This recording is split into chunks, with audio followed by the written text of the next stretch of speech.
From PRX, this is Living on Earth. I'm Steve Curwood. And I'm Ainsley O'Neill. Tales of lawlessness and vigilante justice on the open ocean with author Ian Urbina. I got a call from a source at Interpol who said, hey, have you heard about this thing going on down in Antarctica? It's the longest law enforcement chase on the sea, and it doesn't involve law enforcement. It's this conservation group who are sort of chasing this Interpol Most Wanted ship. And I said, wow, that sounds epic. Let me try to see if I can get on board. Also turning restaurant trash into treasure with climate-resilient reefs. This is the very first intertidal oyster reef in Massachusetts. No one had built one of these out here before, so we thought, okay, we'll do a research project. We'll prove that it's possible to build one of these reefs. We'll show how beneficial it is to the harbor and how it will protect the salt marsh at the same time. That and more this week on Living on Earth. Stick around. From PRX in the Jennifer and Ted Stanley studios at the University of Massachusetts, Boston, this is an encore edition of Living on Earth. I'm Steve Curwood. And I'm Ainsley O'Neill. Today on the show, we're pulling up anchor and heading out to sea. Just offshore along many coasts are reefs that provide habitat for oysters, but they've declined worldwide by about 85% from before the 1800s due to overharvesting, dredging, trawling, disease, and pollution. That's not just a problem for those of us who like them as a gourmet dish. Oyster reefs provide natural barriers to combat flooding from worsening storms and rising seas. So just off the coast of Massachusetts, locals have found an approach to rebuilding reefs that helps their oysters thrive, protects their shores, and fills their bellies. And one lovely summer day, with the help of producers Sophia Pandelides and Paloma Beltran, I went to find out more. The tiny island of Nantucket, 30 miles off the coast of Massachusetts, is both sustained and threatened by the steadily rising Atlantic Ocean. Once the whaling capital of the world, Nantucket now teems with up to 50,000 tourists a day, who come for its beaches and its top-of-the-line seafood. Quahog, scallops, clams, you name it, Nantucket's got it. But there's one shellfish that always gets people talking. I'm honestly not sure I like it. Oysters. You taste the ocean in this. That is a more pleasant version of opening your mouth while you're swimming in the ocean. So yeah, they're not my favorite. But a lot of folks who visit Nantucket's restaurants and raw bars can't get enough of them. So with that kind of demand, how do you keep the oysters coming? It all starts with the shuck. In the kitchen of the Sea Grill, Chef Tucker Harvey has mastered the art of oyster shucking. And then again, you want to slide it off the top, so you don't cut the belly. A man of few words already, he didn't have much to say when I asked if he had a special technique. After all, for him, it's effortless. The more you do it, the quicker you get, so, yeah. He says his kitchen goes through 1 to 200 a night. Altogether, Nantucket's raw bars and restaurants easily dish out hundreds of thousands over the course of a summer season, which leaves the island with a mountain of leftover shells. But they're not just shucked and chucked. Nantucket has had a shell recycling program since 2014, and Tucker says pitching in is a no-brainer. It's pretty easy. I mean, they provide all the buckets and everything, and we basically just fill them up and leave them outside, and then they pick them up. At 4:30 every morning, those blue buckets filled to the brim are schlepped across the island to begin a process that will bring the oysters full circle. Here at Nantucket's recycling facility, there's a stretch of land that's exclusively for this shell dumping. And those daily deliveries from dozens of restaurants add up fast, so the pile is absolutely towering over me. I think we have close to like 500,000 pounds of shell, so it is quite literally a shell mountain. Griffin Harkins is an assistant biologist at the Nantucket Natural Resources Department, and he's part of the team that hauls those buckets here. Clad in his department baseball cap and t-shirt, Griffin is laid back, friendly, and very helpful as he walks me through the full process. He warns me that even if you've got a gourmet taste for these oysters, the process of dumping their shells is definitely not glamorous. Without further ado, we should drop the tailgate and open up some buckets and plug our noses. shells will spend up to a year on these shell mountains, undergoing a process called curing.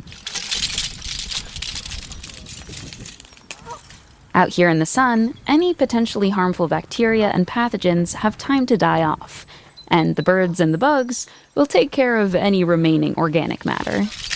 You know, it's a little dusty, but there's no more meats, there's no smell to it, and yeah, it's good to go.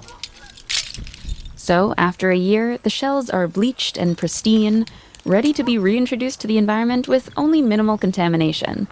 From the recycling facility, the shells head to the island hatchery, where they'll house new life. Oysters are threatened worldwide, and local efforts like those at Nantucket's hatchery can help keep numbers up. Here, biologists nurture all kinds of baby shellfish, called larvae. When you're looking at larvae under the scope, you can sort of tell a lot of things right away when looking at them. Like here, you can tell, their guts are nice and dark, they're pretty mobile, and those are looking like healthy larvae to me. Once they've grown up a bit, the youngsters will be moved to a giant tub, along with the slew of those recycled shells. So we're going to bring our shellfish in. Day one, we bring in all adult shellfish, and this is usually something that we do between January and February. The baby oysters latch on and use the calcium carbonate from the old shells to create their own new shells. After they've grown, many of these oysters are placed in ocean restoration projects. Some end up here on one of Nantucket's salt marshes, which are slowly washing away thanks to coastal erosion. But with a project like this, recovery of the marsh is not just possible, it's happening. There's so much. This is incredible. This wasn't here last year. Jen Carberg, senior wetland ecologist at the Nantucket Conservation Foundation, is the mastermind behind this restoration project, and she brings me out to Pulitzer Harbor to see what's going on. She helps me climb into a pair of big baggy waders before we head out on the reef. Knee-deep in the murky water, I cling to my recording kit and hope nothing gets splashed. We're making our way to 3 rows of concrete blocks, or as Jen calls them, oyster castles. I actually like to think of them as like ecologist Legos, because they build together and they interlock and they connect together. And then when they're connected, they're pretty stable. Before being placed out on the water, these oyster castles took a trip to the hatchery so that oyster larvae could attach to them. And the blocks are also bolstered by mesh bags full of recycled shells, with even more growing oyster larvae in tow. Put together, they create the perfect habitat to attract wild oysters and set the reef up to be self-sustaining. With the island expected to get over 2 feet of sea level rise by 2060, this project could protect the coastline and keep the water clean. That's because a single adult oyster can filter up to 50 gallons of water a day. And the reef also provides a physical buffer between eroding shorelines and powerful storms that are getting more intense with climate change. The Nantucket Conservation Foundation, plus a team of volunteers, installed the reef back in 2021. This is the very first intertidal oyster reef in Massachusetts. No one had built one of these out here before, so we thought, okay, we'll do a research project. We'll prove that it's possible to build one of these reefs. We'll show how beneficial it is to the harbor and how it will protect the salt marsh at the same time. And although the reef is small, just about 40 meters, Jen says it has big potential. It is really holding up really well. We've had some decent storms in the past 2 years. Yeah, especially this past season. Yeah, and it's here. It's thriving, and the oysters are alive, and I love it. This reef is so exciting for me. She says the foundation will continue studying the ecological impacts and benefits of the reef, and then maybe build more. But these barriers have a barrier of their own: money. While the costs of this first reef were offset by volunteer help, Jen says installing another reef would take at least $20,000. But Jen thinks the project could really set sail if Nantucket's wealthy homeowners get on board. And there's an upside for them too. I mean, when you live on the shoreline here, that's a huge value to your home. You would keep your beach and hopefully improve water quality at the same time. The Pulitzer Harbor Reef, built from recycled oysters, could be a model for protecting other shorelines threatened around the world in a sustainable, circular way. From the ocean to your table and back again.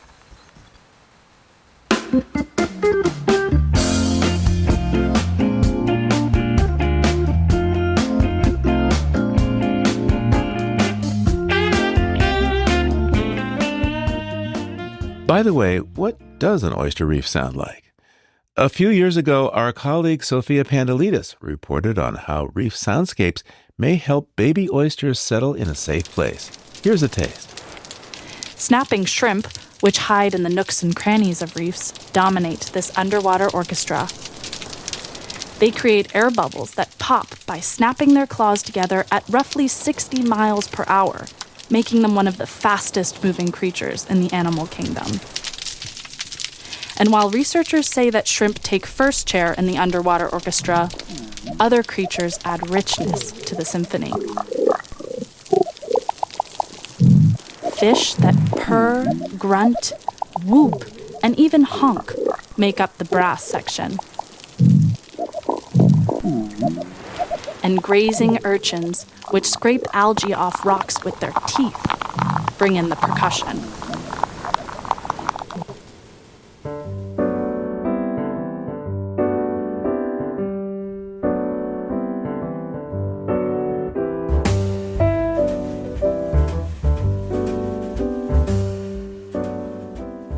Coming up, the risky business of reporting about crimes on the high seas.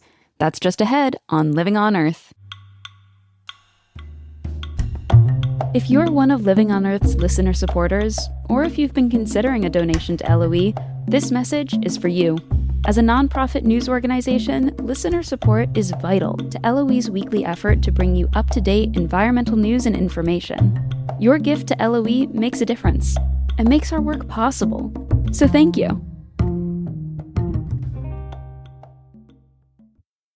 It's Living on Earth. I'm Ainsley O'Neill. And I'm Steve Curwood. About 70% of our planet is covered by the oceans, yet we know more about the surface of the moon than the deep ocean.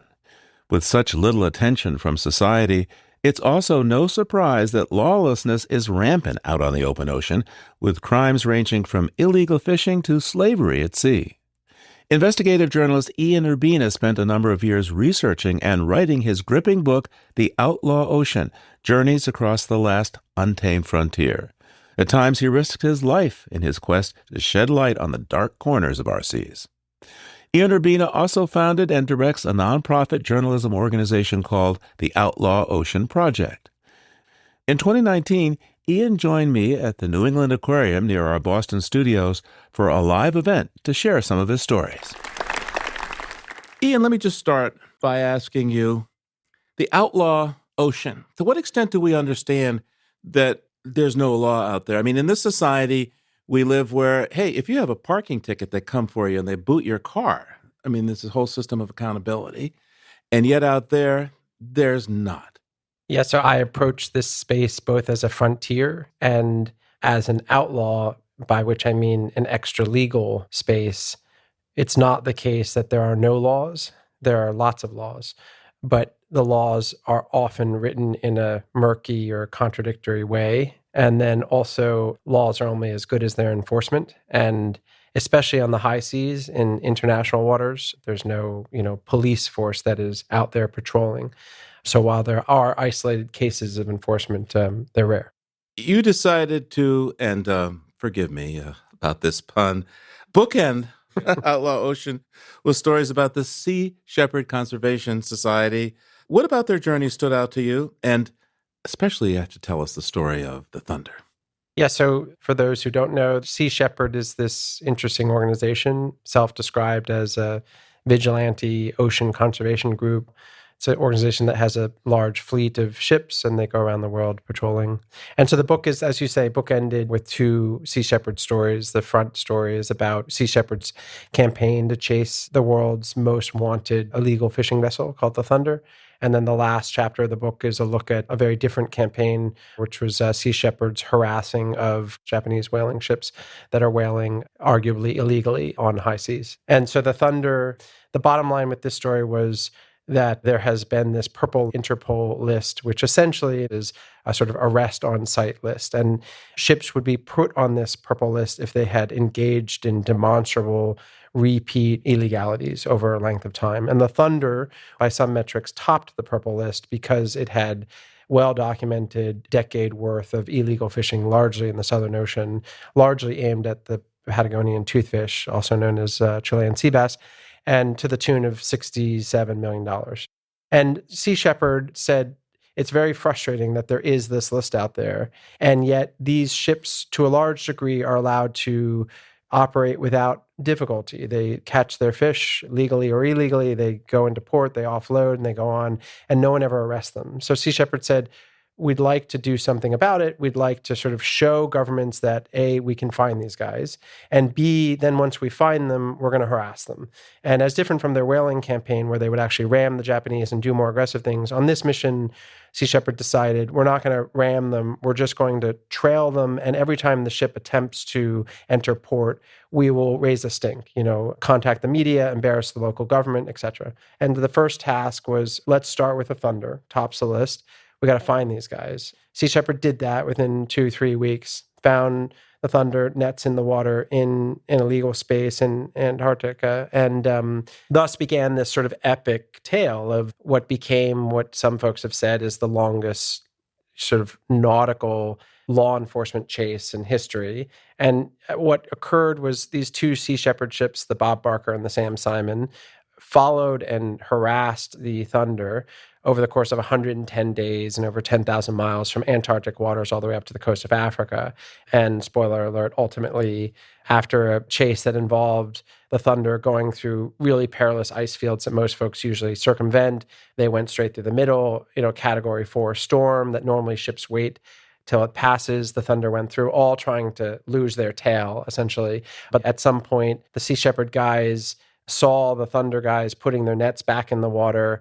They cut the nets and took them, and the Thunder turned around and began chasing the Sea Shepherd guys. And so it was this really dramatic escapade and ultimately culminated, shall I? Well, but wait, you were there, though, for part of this. Tell us how you get aboard this and what you do to get this story. Yeah, so I got a call from a source at Interpol who said, hey, have you heard about this thing going on down in Antarctica? It's the longest law enforcement chase on the sea, and it doesn't involve law enforcement. And I remember thinking, I don't even understand what that means, but I'm interested, And so I said, tell me more. And he said, it's this conservation group who are sort of self-deputized as vigilantes, and they're chasing this Interpol most wanted ship, and it's getting really hairy, and it's been going on forever, and there are all these interesting shadow players involved. And I said, wow, that sounds epic. Let me try to see if I can get on board. I contacted Sea Shepherd, convinced them to help me think of a way for me to get on board the chase without, obviously, the ships couldn't leave their mark, leave their target. So they couldn't come pick me up and then return because they'd lose their target. And so we had to figure out a method for me to get out to certain coordinates that they likely were going to pass through, and then they would quickly pick me up and fall back in line. So that was a challenging task in and of itself. And ultimately, though, we were able to get to those coordinates right at the deadline, got on board, and then I was embedded with them for a while so I could chronicle the story. The story that ends with the Thunder. Well, but before you get to the end, talk about how you got between the two Sea Shepherd ships to work on this story. So imagine Navy-level ships, and they have high sides. And so the Sea Shepherd vessels obviously don't want to stop at any point. And so the photographer and I wanted to be able to chronicle the experience from both ships. So we had to move back and forth between them. And what that typically means is you get in a smaller boat, and they have a crane that lifts the small boat and sort of puts it on the water while they're moving. And then you climb down a ladder and you get in the fast boat. And the fast boat then takes you to the other side, and you do the same thing in reverse. And that ladder process was definitely hair-raising, and especially for my photographer. The funny thing was, this is when I was at the Times, and we had planned to fly this photographer from Brazil to Ghana, where we were leaving from. And we couldn't get a visa for him in time. So my fixer in Ghana was this young guy who happened to tell me at the last minute, hey, I know how to click a camera. Do you want me to be your photographer? And I said, sure. Are you sure you want to go to sea? I don't know what this is going to be like. It's really, and he said, sure, why not? So I brought him along, and he was amazing. But we were on the vessel, and at that very moment when we were first going to switch vessels, as he was climbing over the railing, he turned to me and said, Ian, thank you so much. This has been the experience of my life. And I said, you're quite welcome. He said, by the way, I don't know how to swim. And I just remember thinking, geez, this guy's life is going to be on my conscience. So, I think one of the most striking facts of your story, though, the Sea Shepherds really are breaking the law. They are vigilantes. So as you've done the research for this work, how often did you have to deal with these sort of morally and legally gray areas? In some ways, the target of the series was the morally and legally gray area. And so as often as I was dealing with it, I was spot on where I wanted to be. And most of the more interesting characters in the book are in that gray space. Whether it's Rebecca Gompertz, a character in the story who provides abortions using a loophole in international law to ostensibly legally provide these abortions. Here again, kind of a textbook example of a character who's using the law to beat the law. Okay, so you have to tell us the story. Yeah, so Rebecca Gompertz, a gynecological doctor, Dutch citizen, worked for Greenpeace for a number of years, and in that work saw some troubling situations with girls and women who needed abortion, could not get access to them. And so she started her own organization called Women on Waves, which essentially for the past decade and a half, 2 decades, has operated a ship that goes to countries where abortion is both illegal and often dangerous. And she and her team come into national waters, into port, usually surreptitiously, quietly, plugs into sort of an underground network of healthcare providers who know of cases of girls and women who are in need, and then quietly brings these women and girls out to international waters. And because the way that maritime law works, such that when you're outside of national waters, the law that applies is the law of the flag that you fly. And because her ship is flagged to Austria, the minute the ship would get outside of national waters into international waters, then it becomes legal for her to administer RU-486 pills that would cause an abortion. So she would do this whole process very quietly, then return the young women back to shore and make sure their anonymity was safe. And then she would hold a press conference to sort of instigate a debate. And that's usually when she would get kicked out of the country, as you can predict. I imagine. So I have to ask you another adventure story. I think you said your mother swallowed pretty hard when you told her that you were going to Somalia. She was none too pleased. Yeah. And not to spoil the story necessarily, but, well, you can tell us whether or not Mom was right. Mom is always right, for the record. Yeah, so I told Mom very little about actually where I was going before I left. I just said, I'm going to go to Kenya and then I might dip into Somalia, but that's as much as I said. Yeah, the Somalia story was an example of a story where I went in aiming to tell one story, which was actually going to be a good news story about an unusual, successful case of law enforcement where the Somalis and the Kenyans had gotten along and worked together, and they'd caught these repeat offenders. And I did everything by the book because there had been some really bad cases of kidnapping of reporters working on this very topic. And so I had permission from the key tribal leaders, et cetera, et cetera. Within a week of being in Puntland, which is mildly put sort of what Texas is to Washington, D.C., Puntland is to Mogadishu, in the sense that it is part of the country, but no offense to Texans in the room, but very proudly, defiantly kind of autonomous. And in Puntland's case, it's also the launching zone for a lot of the illegality. So it's hard to write a book about the Outlaw Ocean and not go to Somalia and not go to Puntland specifically. But it's very hard to get into Puntland. The roads are run by ISIS and Al-Shabaab.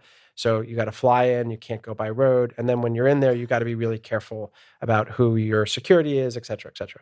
And I thought we had it all set up. The short version, everything went upside down. We ended up losing our security, being told we needed to leave, but there was no plane out and we had no way to get out. So we had to hide on the roof of our compound for a while until we could sort of sneak our way out and wait for a plane to come get us. So there you are hiding on the roof. You've ordered up some security to escort you out to the one plane in the next 2 or 3 days. Take us to that moment. What do you hear?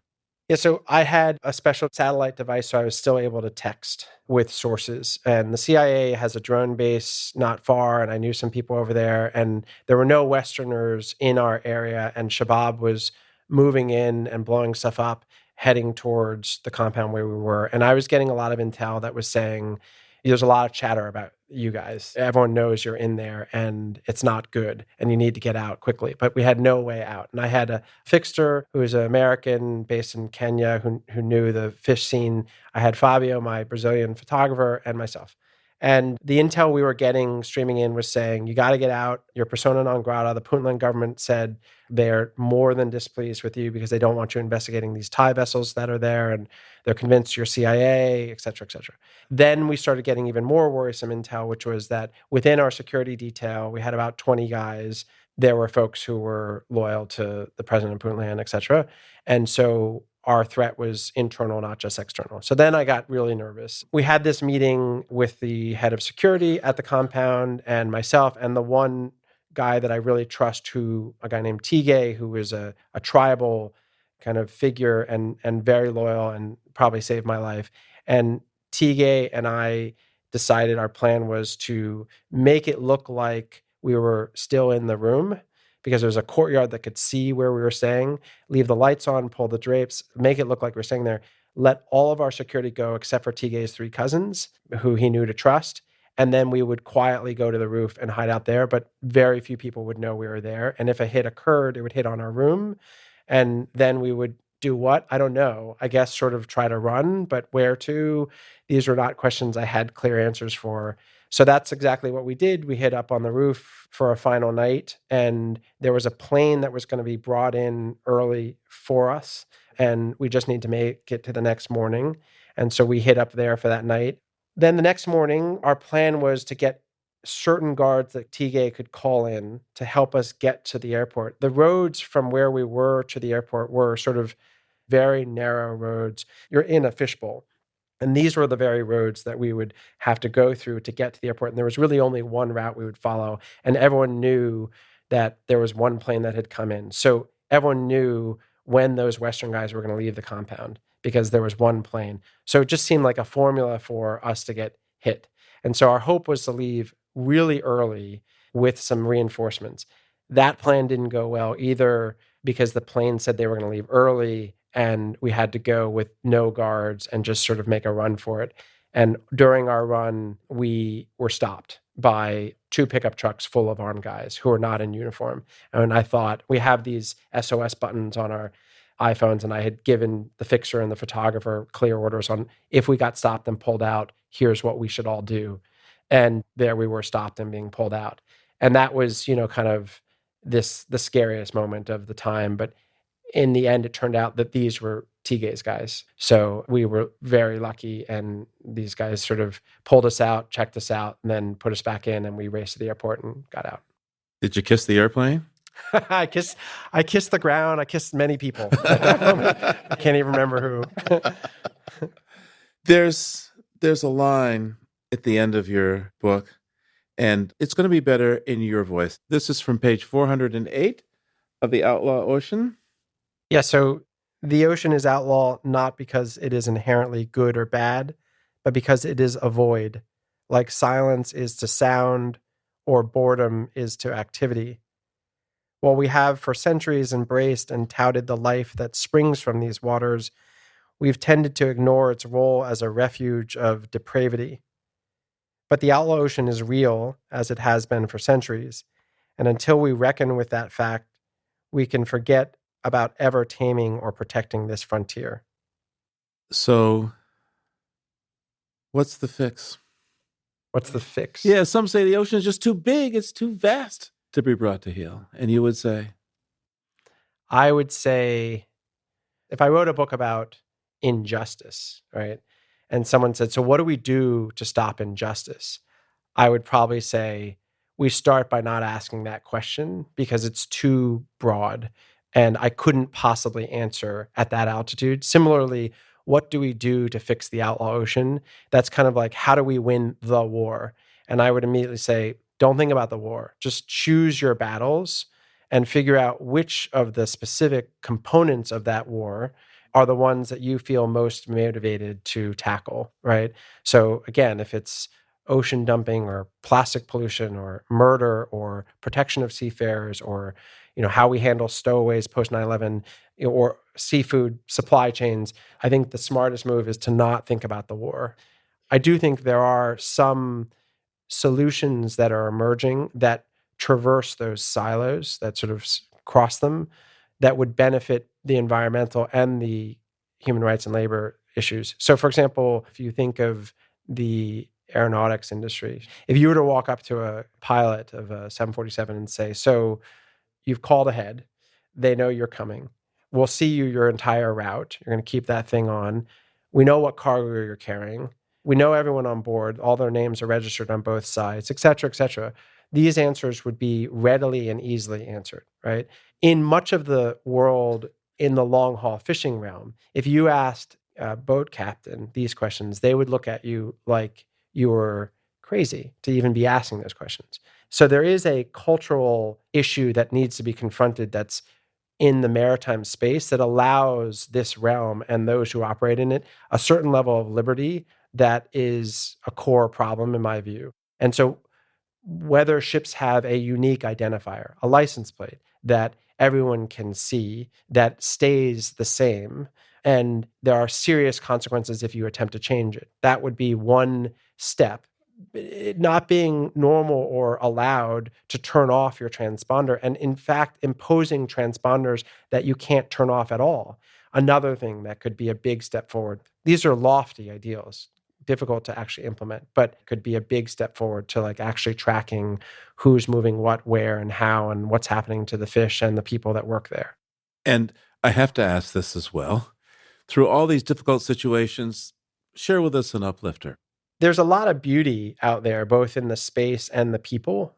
That's why I often say, like, it's extra legal. Even sometimes it's purely illegal, but it's not always bad. The characters I met along the way, the sort of underground network of anti-trafficking advocates who specialize in helping sea slaves, essentially debt bonded or even just shanghaied workers, some of them shackled, escape, is really inspiring. And often those guys are breaking laws. The Rebecca Rompert's types that are out there trying to use the law in creative ways and use the high seas in creative ways to help, in their view, I think are really impressive. And then also just for all the gloominess of the reporting and the abuses it highlights, for the most part, the crew on these vessels, some of them as young as 13, their will to survive, their sort of scrappy ingenuity to make the time pass, their camaraderie, their sense of humor, their work ethic is really inspiring. They're not sort of downtrodden, somber-faced, even in the midst of really harsh conditions. So I find those things inspiring. Ian Urbina's new book is called The Outlaw Ocean, Journeys Across the Last Untamed Frontier. Ian, thanks so much for spending the time with us. Thank you.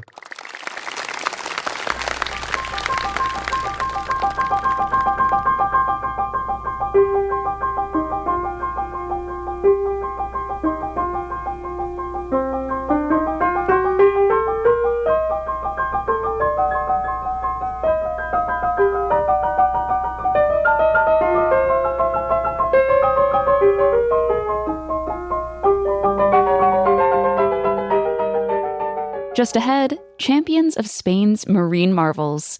Keep listening to Living on Earth. Support for Living on Earth comes from the Waverly Street Foundation, working to cultivate a healing planet with community-led programs for better food, healthy farmlands, and smarter building, energy, and businesses. Here at Living on Earth, we work hard each and every week to bring you the most relevant and compelling environmental news. As a nonprofit organization, we count on you to help. Listener support is key to sustaining the environmental news gathering and reporting that you rely on. Please consider doing your part to support Living on Earth. A monthly donation is the very best way to ensure LOE's work continues week after week. To make your pledge of support, go to LOE.org and click Donate. And thank you for helping to keep LOE's nonprofit environmental media going strong. It's Living on Earth. I'm Steve Kerwood. And I'm Ainsley O'Neill. Our next two guests have worked tirelessly to protect the beautiful but fragile coastal ecosystems of Spain. The Mar Menor, or Little Sea, lagoon on the coast of Murcia, Spain, used to be a pristine saltwater home to a vital marine ecosystem. But mining, agriculture, and a booming tourist industry have threatened this fragile coastal area. Teresa Vicente is a professor of philosophy of law at the University of Murcia, and she spearheaded a grassroots movement to protect the beloved Mar Menor. Her work led to the passage of a law in 2022 granting the lagoon legal personhood, the first recognition of legal rights for a European natural feature. For her activism, Teresa was granted the 2024 Goldman Environmental Prize for Europe, and she joined me to share her story. So tell me about the Mar Menor, or Little Sea Lagoon in Murcia, Spain. What is so special about this ecosystem? The Mar Menor is a saltwater lagoon that's 130 square kilometers with a sand dune that separates the lagoon from the Mediterranean. These sand dunes used to be marvelous, but now they're occupied by unsustainable urbanization.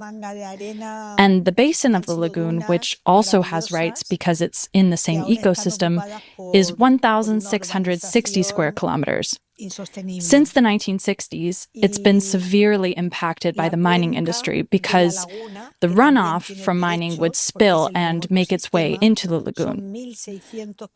During the 70s, there was a lot of development and urbanization in the watershed and basin. And in the 80s, the agricultural industry and intense cattle farming really provoked the lagoon's collapse. And in recent decades, agriculture and livestock have definitely been the biggest threats to the lagoon. And Teresa, with all of these issues, what inspired you to work to protect Mar Menor? For all Murcians, as well as for the Spanish community, but especially for Murcians, the Mar Menor is a vital part of our cultural identity. We're emotionally attached to it, and it forms an integral part of our lives. And in 2016, when Mar Menor's wildlife was dying right in front of our eyes, that's when the community started to wake up to what was happening. I'm from the generation that's seeing the effects of climate change firsthand. So I started to ask myself, why does social responsibility law not account for how humans are responsible for the destruction of nature? And I had already been studying for a while the possibility of granting rights to nature. So I presented my idea to the community, and they agreed that we need to recognize and defend the lagoon and its right to live. And so you've been working on this for a number of years. You were even collecting signatures during COVID-19 lockdowns. What steps did you have to take in order to move this idea from we should get legal rights to this lagoon to actually getting the Spanish government to agree and grant these rights? So when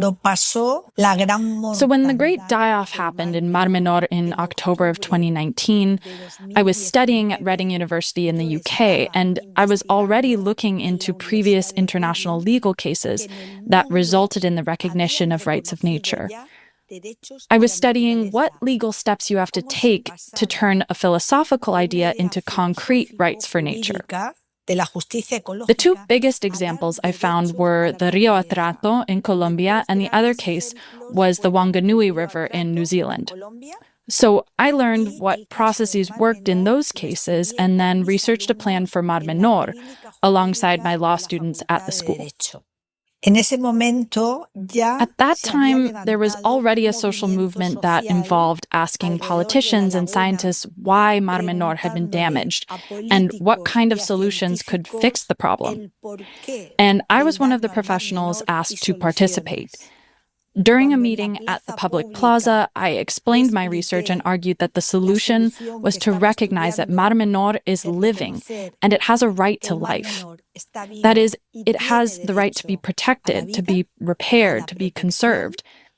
And at that moment, the people involved in the movement transformed their sadness into happiness and their desolation into hope.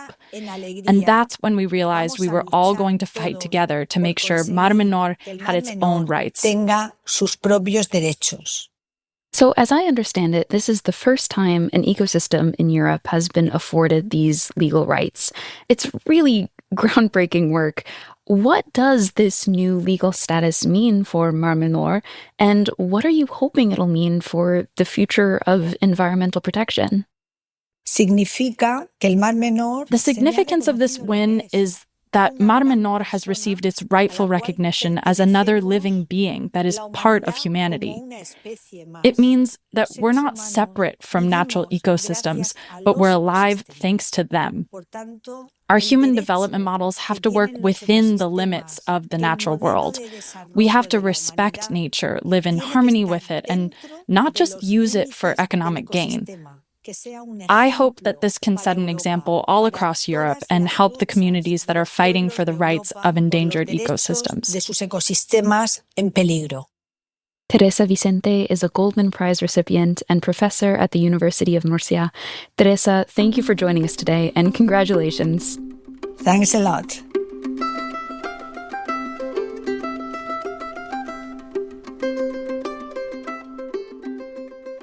The Spanish archipelago, known as the Canary Islands, just off the coast of Morocco, is home to diverse coastal ecosystems. And one of the recipients of the 2025 Goldman Environmental Prize was recognized for his work to protect the island of Tenerife in the Canary Islands from destruction. Carlos Mayo Molina was previously a civil engineer who also loves scuba diving. When he found out about plans to build a massive port on Tenerife that could have devastated the local marine life, he decided to leave construction and dedicate his career to protecting the oceans. Here's our conversation. So let's begin by having you describe the marine protected area in the Canary Islands. It's of so much concern. So yeah, the Canary Islands are our Spanish Hawaii, so you can imagine. And Tenerife is the biggest island of the 8.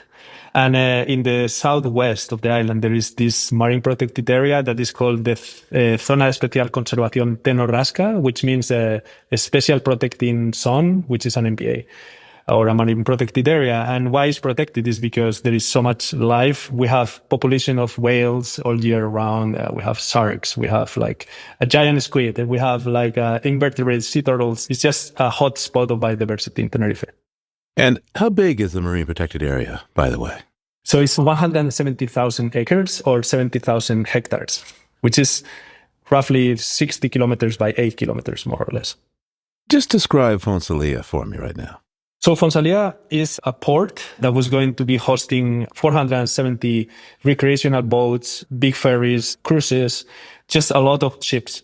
The shape of the port was going to be a mega port with an island port. So basically it's rounded. It's a very different shape of port that has a lot of impact underwater seabed. And basically, it was going to be the connection with what we call in the Canary Islands is the Green Islands. So it's the La Gomera, La Palma, and El Hierro. So yeah, that's pretty much what is it. So going from constructing a road to the port to being a marine conservationist is a bit of a leap. Tell me about the day that you said, whoa, wait a second, I've got to change what I'm doing. Yeah, so I think working in Tenerife and as an engineer and understanding the impact that engineers can do with construction and being aware that sometimes as an engineer, we try to do environmental assessment, but when it comes to the reality, the assessment is far away from the impact that we are actually doing. It opened my eyes to think that the construction should change. And it was when I realized all the impact that I could change by changing my life and doing something meaningful for the environment. I just decided to jump into the marine conservation field. And so you created the non-governmental organization in Oceana in part to combat this infrastructure development. Tell me, how did the establishment of your group help support the fight against the port? In 2018, 2019, the government started talking about Fonsalia, like, hey, we are going to start thinking about building this port finally, because this port is from the last century. So the planification of the port started at the end of the 20th century. So when all of this started again to be a reality, we just put the effort of the organization in supporting this citizen platform called Salvar Fonsalia. And in this platform, there were amazing people from biologists to lawyers, and I was the engineer. So I was the civil engineer who used to be on the other side of development, and I changed into this side. So I think that key role was important to convince the authorities that it's not just about biologists trying to save the whales. Also, there is engineers and there is other people that want to do something good for this place. But just think about it. I'm at the surface, building a port, rebuilding a port that was fairly old, would seem like a smart move for boosting the local economy there on Tenerife. To what extent was there pushback from those in favor of the port?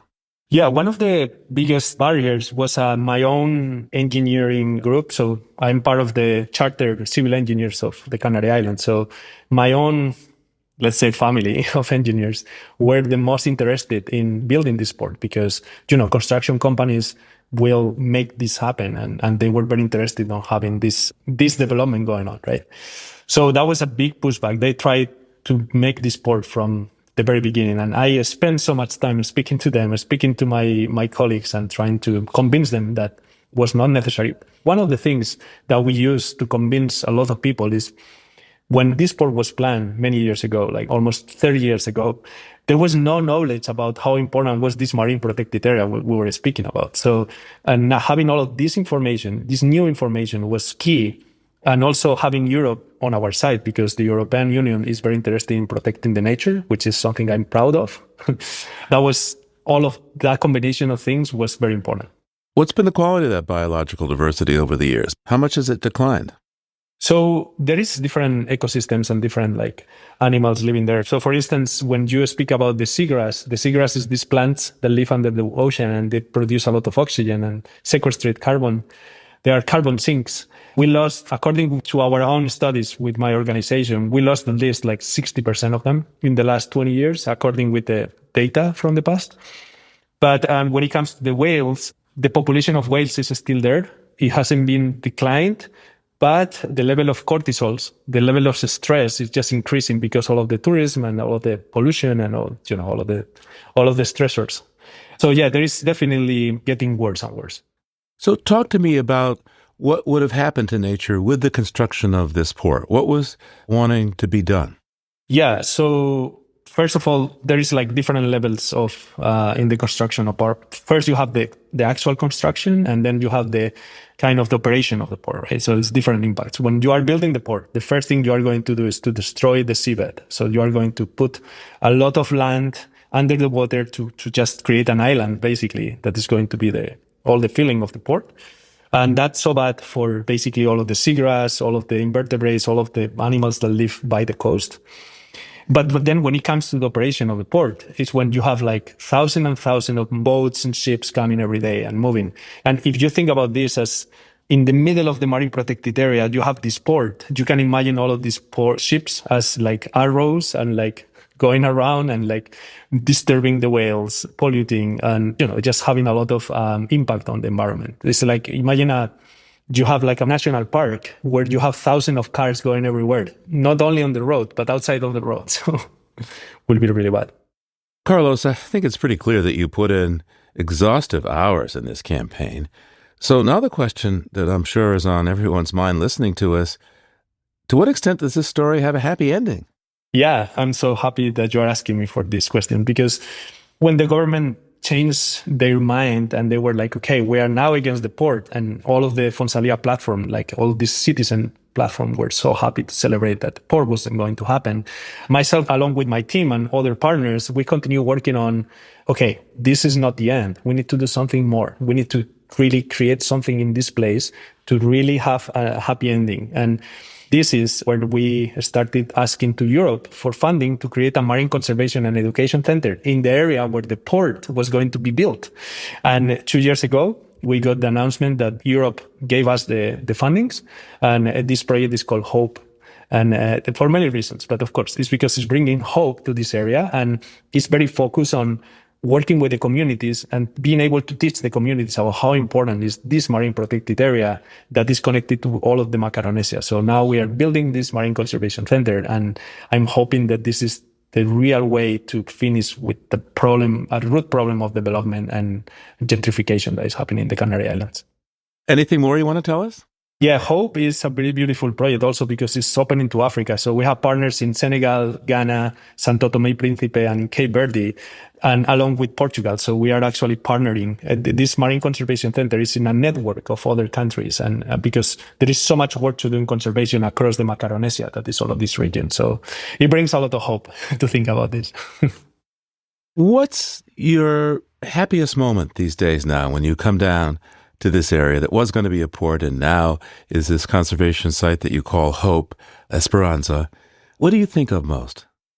For me, the happiest moment for me is when I am under the water. So when I'm scuba diving, because that's my passion, and just being in the area where the port was going to be built and being scuba diving there and just thinking about it, it makes me break in tears every time I'm underwater. Under my mask, I am almost crying because it's so beautiful and it's so pristine and so amazing that thinking that the humans can really make a good change for the environment and for the future it brings me a lot of happiness and hope. So what's next for you? Yeah. Well, I think I keep telling myself what is next is not to give up in this world, because it's very hard. Like at least 3 times a year, I am about to give up, saying this is impossible, but I always keep going.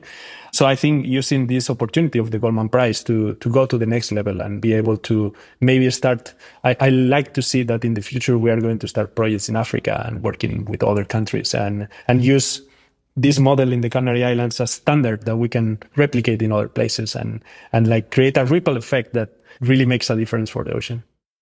Well, I want to thank you. Carlos Mayo Molina is the CEO of Inoceana and a winner of this year's Goldman Prize for the Island States. Thank you so much. Thank you, guys. It's an honor for me to be here. Thank you so much. Living on Earth is produced by the World Media Foundation. Our crew includes Naomi Ehrenberg, Paloma Beltran, Jenny Doring, Daniela Faria, Swayam Gagneja, Mark Tausch, Mark Seth Lender, Don Lyman, Ashante McLean, Nana Mohammed, Sophia Pandelides, Jake Rigo, Andrew Scarrett, Bella Smith, Melba Torres, and Elle Wilson. Tom Tiger engineered our show. Allison Lierstein composed our themes. You can hear us anytime at LOE.org, Apple Podcasts, and YouTube Music. And like us, please, on our Facebook page, Living on Earth. Find us on Instagram at Living on Earth Radio, and we always welcome your feedback at comments@LOE.org. I'm Ainsley O'Neill. And I'm Steve Kerwood. Thanks for listening. Funding for Living on Earth comes from you, our listeners, and from the University of Massachusetts, Boston, in association with its School for the Environment, developing the next generation of environmental leaders, and from the Grantham Foundation for the Protection of the Environment, supporting strategic communications and collaboration in solving the world's most pressing environmental problems.